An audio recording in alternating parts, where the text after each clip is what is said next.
Dear students, आज हम बात करेंगे intercooling of multi stage reciprocating air compressor.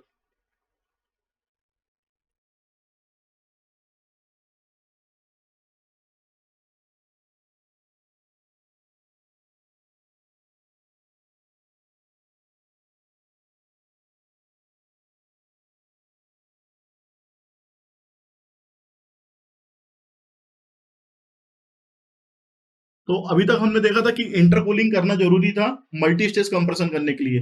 Multi stage का मतलब था कि दो सिलेंडर में हम एयर को कंप्रेस कर रहे हैं, एक लो प्रेशर में और दूसरा हाई प्रेशर सिलेंडर में। लेकिन लो से हाई प्रेशर सिलेंडर में जाने के लिए हमें टेम्परेचर एयर का कम करना जरूरी है, अदरवाइज वो हाई प्रेशर सिलेंडर के जो पार्ट्स रहेंगे उनको खराब कर सकता है, मेल्ट कर सकता है ज्यादा टेम्परेचर की वजह से।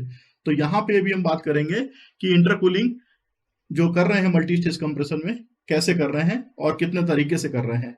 तो इंटरकूलिंग करने का मतलब ये होता है कि जो टेम्परेचर है उसको हमें कम करना है। तो कूलिंग इफिशियंसी बढ़ाने के लिए हम ऐसा काम करते हैं। यदि हमें कूलिंग इफिशियंसी ज़्यादा चाहिए है तो इंटरकूलर लगाना जरूरी है। तो नॉर्मली एक्चुअल प्रैक्टिस में जो इंटरकूलिंग की जाती है वो दो तरीके से की जाती है। पहला होता है कंप्लीट या परफेक्ट इंटरकूलिंग।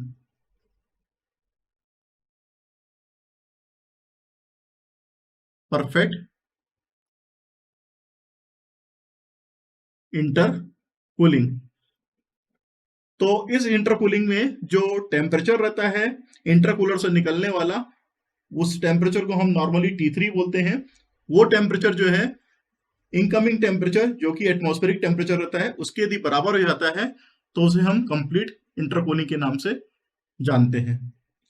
दूसरी होती है इनकम्प्लीट,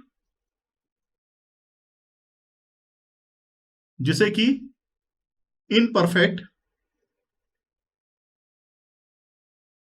इंटरकूलिंग बोलते हैं।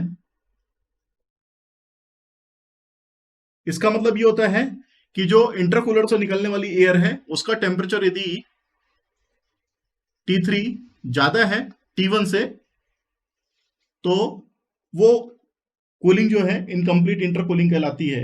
और इनकम्प्लीट इंटरकूलिंग का मतलब वहां पे प्रॉपर तरीके से वाटर को सर्कुलेट नहीं किया गया, क्योंकि इंटरकूलिंग में हम वाटर का इस्तेमाल करते हैं। तो यदि हम कूलिंग मीडियम वाटर को प्रॉपर तरीके से सर्कुलेट नहीं करेंगे तो वहां पे जो इंटरकूलिंग कहलाएगी वो इनकम्प्लीट इंटरकूलिंग होगी। और इनकम्प्लीट इंटरकूलिंग जो डायग्राम अभी हम दिखाएंगे आपको, उसमें पॉइंट जो 3 रहेगा वो आइसोथर्मल कर्व के राइट हैंड साइड पे लाई करेगा। तो जैसा कि आप डायग्राम देख रहे हैं यहाँ पे परफेक्ट इंटरकूलिंग और इनपरफेक्ट इंटरकूलिंग के लिए डायग्राम बना हुआ है। तो जैसा कि लो प्रेशर सिलेंडर में कंप्रेशन होता है 1 to 2 लाइन आपकी यहाँ पे कंप्रेशन दिख रही है। उसके बाद 2 से 3 इंटरकूलिंग कर रहे हैं और 3 के बाद आप देख रहे हैं यहाँ पे जो पॉइंट है वो आइसोथर्मल लाइन को फॉलो कर रहा है। और आइसोथर्मल लाइन के कारण हम जो कंप्रेशन है वो 3 to 4 कर रहे हैं यदि हम पॉलीट्रॉपिक प्रोसेस करते हैं। लेकिन यदि आइसोथर्मल प्रोसेस कर रहे हैं तो वो हमारा थोड़ा सा शिफ्ट हो जाता है। तो इंटरकूलिंग नॉर्मली P2 प्रेशर यानी कि इंटरमीडिएट प्रेशर पे की जाती है, जो कि अभी हम आगे बात करेंगे उसके लिए। यदि परफेक्ट इंटरकूलिंग हो रही है तो ये इंटरमीडिएट प्रेशर जो है इन दोनों प्रेशर के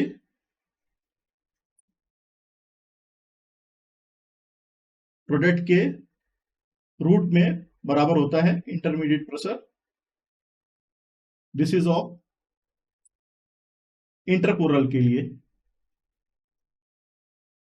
जो P1 प्रेशर है ये एटमॉस्फेरिक प्रेशर है।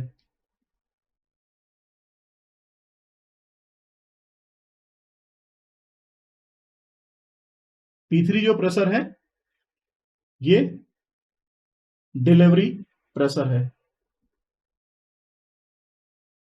दूसरा डायग्राम जो आप देख रहे हैं इनपरफेक्ट इंटरकूलिंग का, जिसमें कि आपने देखा कि जो पॉइंट 3 है वो आइसोथर्मल लाइन से थोड़ा सा शिफ्ट हो गया है, वो राइट हैंड साइड पे चला गया है।